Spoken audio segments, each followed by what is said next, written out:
예, 안녕하세요. 경의선공유제 시민행동에서 활동하고 있는 김상철입니다.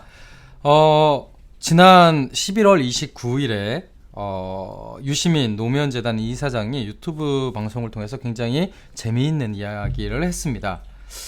그냥 그대로 한번 읽어보겠습니다. 86세대 용태론과 관련해 청년 세대를 향해서 무리를 형성해서 밀고 올라오라.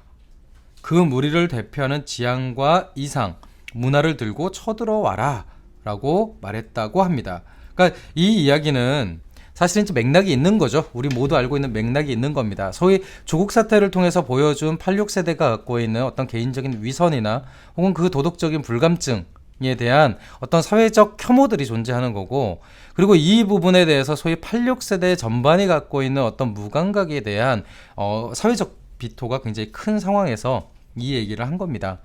저는 이 얘기를 듣고 몇 가지 이제 좀 거슬리는 건 있는데, 당연히 이제 거슬리는 게 있는데, 첫 번째로 거슬리는 건 그겁니다. 청년 세대들을 비롯해서 86세대 외의 그 사람들이 86세대에 대해서 하는 비난은요, 용태론이 아닙니다. 그러니까 용퇴라고 하는 것은 용기 있게 물러나라는 뜻인데, 86세대들한테 누가 용기를 얘기합니까? 아닙니다. 그냥 쓰레기니까 치우라는 겁니다. 그러니까 꺼지라는 거거든요. 근데 그것을 용태론이라고 얘기하는 것 자체가 유시민 이사장이 얼마나 조국 사태를 우습게 보고 있는지, 그리고 그로 인해서 벌어진 한국의 불공정과 관련된 여러 가지 문제의식을 우습게 보는지를 볼 수 있습니다. 저는 개인적으로 와, 상황이 그렇게 됐는데도 이 정도로 인식이 안 되나? 라는 생각이 들었습니다. 오히려 유시민 이사장의 이런 발언이 86세대 꺼져라 라고 하는 것에 오히려 근거가 되는 것이 아닌가 싶고요. 두 번째로 밀고 오라고 합니다. 쳐들어오라고 얘기를 합니다. 세상에 쳐들어가려면 사실은 쳐들어갈 여지가 있어야 됩니다.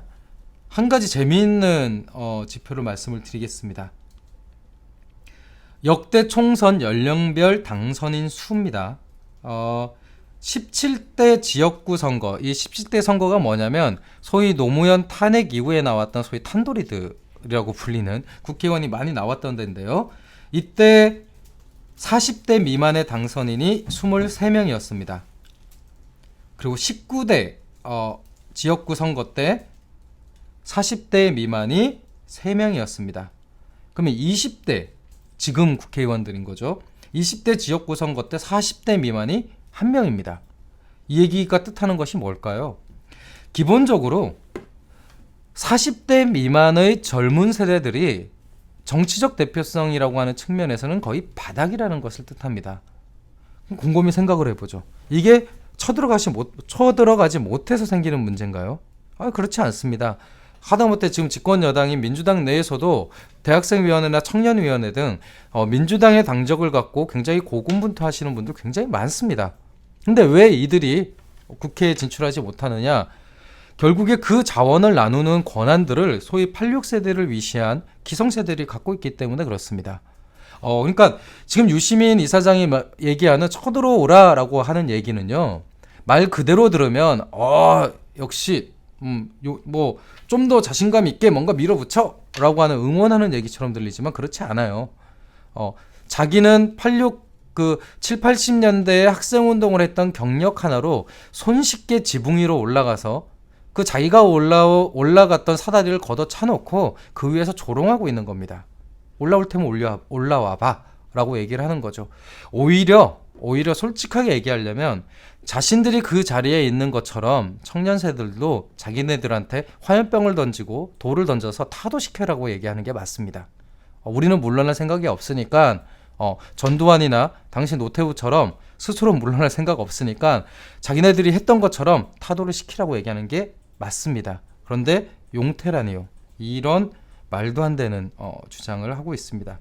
저는 사실은 유시민 이사장을 정점으로 하는 86세대들이 갖고 있는 이상한 멘탈이 있다고 생각합니다. 그것은 단순히 유시민, 이진경 이런 일부의 그 사람들이 아니라 소위 조국 사태에서 이것에 대해서 비판적으로 접근했던 진중권이나 아니면 신현준이나 대신 이런 동시대의 86세대들이 그러니까 동시에 갖고 있는 문제가 있습니다. 이들이 공통적으로 갖고 있는 것은 뭐냐면요.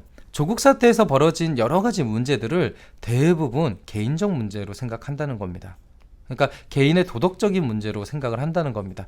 한국 사회가 가지고 있는 구조적 한계, 그리고 이 구조적 한계에서 실제로 다른 세대들이 최소한의 기회조차 박탈되어 있는 그런 상황들을 계속 끊임없이 가린다는 겁니다. 그래서 마치 조국을 욕하는 진중권은 괜찮은 86인 것처럼, 그리고 조국을 욕하는 혹은 이진경을 욕하는 신현주는 괜찮은 86인 것처럼 착시를 일으키고 있다는 거죠. 하지만 생각해 보십시오. 조국 사태에서 조국을 비판했던 사람들조차도요, 굉장히 사회적 기득권을 갖고 있는 86세대들입니다. 평범한 86세대들이 그 국면에서 등장했습니까? 그렇지 않습니다. 그러니까 오히려 86세대 내의 궁정 전투를 지네들끼리 멋있게 서울대 출신들끼리 알아서 한 거죠. 사실 이 부분을 놓고 이 부분에 대해서 정확하게 인지를 못하고 뭐 용태론이니 뭐 청년 세대들이 치고 오라느니 이런 헛소리들을 계속하는 것을 들어야 되는지 정말 짜증이 납니다. 저는 개인적으로 이 86세대와 관련된 여러 가지 담론 중에서 특히 86세대의 어떤 뭐 정치적인 어떤 민주화에 대한 열망은 있어도 사회 경제적인 평등에 대한 것은 결핍했다, 이런 분석도 별로 동의하지 않습니다.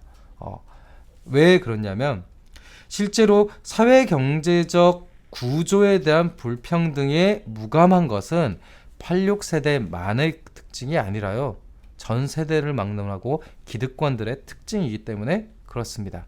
그래서 그런 면에서 저는 이 86세대론이 계급론으로 다시 정확하게 그어져야 한다고 생각합니다. 특히 조국 사태 내에서도 등장하지 못했던 소위 86세대의 밑바닥들이 분명히 존재하고 그들이 우리 주변에 있습니다. 그래서 이 눈에 보이는 소위 말만 하면 SNS에 글만 쓰면 기사가 되는 그런 사람들 말고 정말 우리가 함께 할 수 있는, 그리고 새롭게 세대를 구성하고 그리고 새로운 정치를 만들 수 있는 사람들이 제대로 좀 세력화를 해야 되겠다라는 생각이 들었습니다. 그냥 한마디로 정리하자면 유시민 이사장 삐! 알았죠?